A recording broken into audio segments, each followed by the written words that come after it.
Hey guys, welcome back. We're going to be taking a look at a little bit of a pre-unit section here that actually looks at the what I call 5Ms.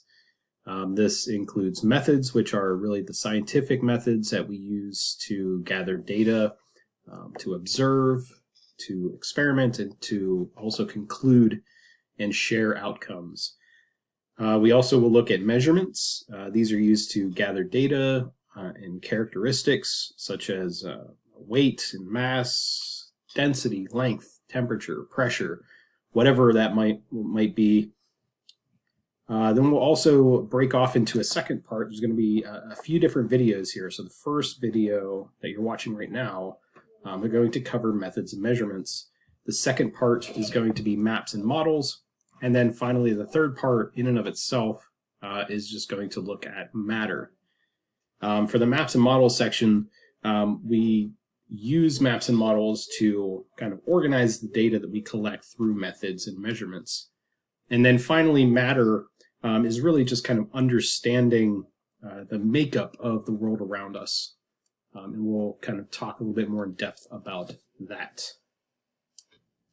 All right, so moving into our first part, talking about methods, right? So methods are where we have all scientists using similar methods, a scientific method, to gather and communicate information. So these scientific methods are a series of problem-solving procedures that help scientists conduct experiments.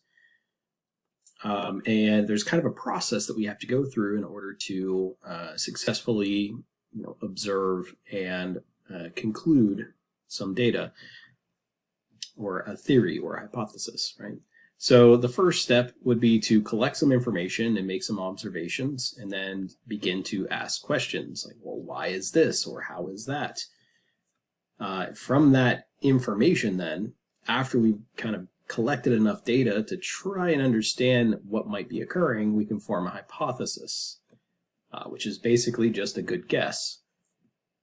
The third step is to find a way to experiment with that hypothesis. And so we design it and we conduct the experiment and run those tests. Once we have the tests completed, we can then go to step 4, which is comparing the results and drawing a conclusion. If for some reason the hypothesis is supported, then we can repeat the experiment multiple times to help prove that there's actually some consistency there. If the hypothesis is not supported, then we need to kind of take a step back. We go over our information, make some more observations, create a new hypothesis to use, and then try a different experiment or some other experiment to kind of work out why that first experiment did not work. The fifth point then would be to report the results, report your findings, share it with the community, share it with the scientific community, and begin to compare similar data that where scientists would actually use your experiments and try and see if they can get the same results or find out if maybe you had some sort of mistake that was made during your process and try and prove you wrong. So during the experimentation phase, we have a few different variables here, and these are some that I'm sure you've seen before, but just kind of as a recap to these, there's the independent variable, which is the factor that is changed by the experimenter. Then there is the dependent variable, which is the factor that is affected by the changes in the independent variable. And then there's also the control.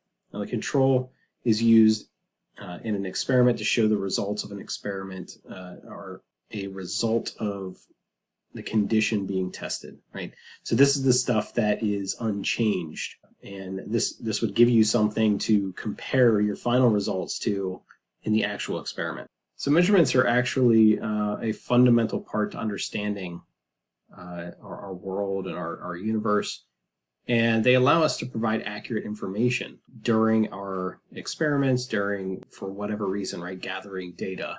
The main system in science that is actually used, I'm sorry, I'm not a French expert by any means, but Le Système International des Units or the SI system.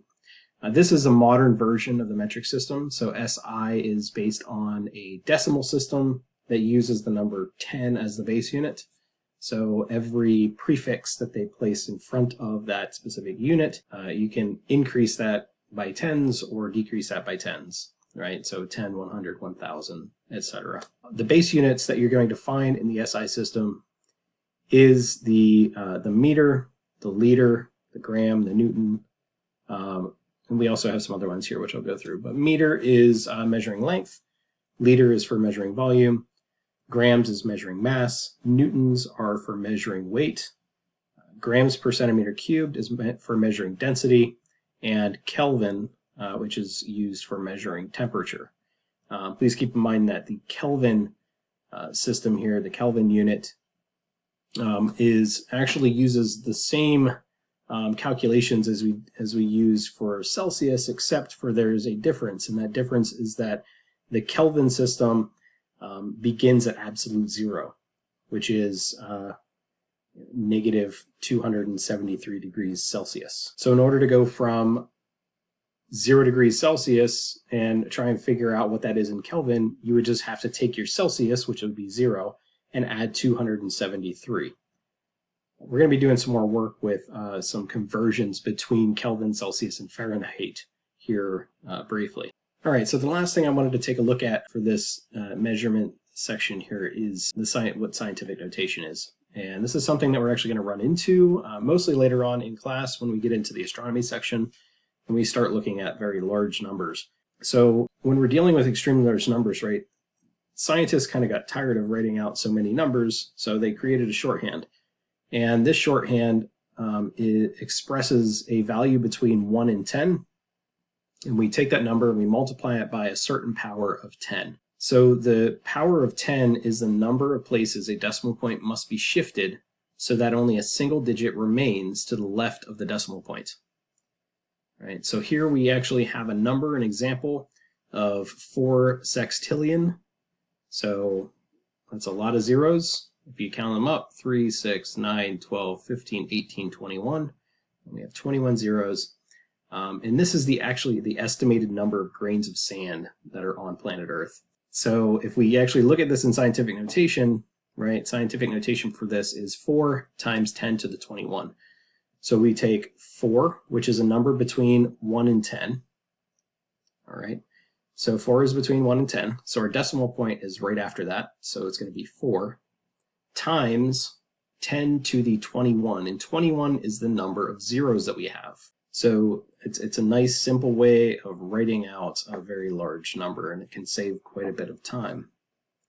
Now in the opposite direction, right, we have this decimal down here, which is 1/10 billionth of a meter, is the diameter of an atom on average in meters, and the scientific notation here is the scientific notation for it is 1, since we have 1 as the main number here, times 10 to the negative 10. And if you actually count the zeros here, so we move it, right, 1, 2, 3, 4, 5, 6, 7, 8, 9, and then the 10th would actually place it here at the end of the 1. So since we're using that distinct number 1, that's where our decimal would be, and we'd have to move it 10 spaces. So we write it 1 times 10 to the negative 10, since we're moving in the opposite direction. And since we're dealing with meters, we have our unit of meters. All right, so in the next part, we're actually going to be taking a look at maps and models. So if you can go ahead, go over there and click on that video, I'll see you there.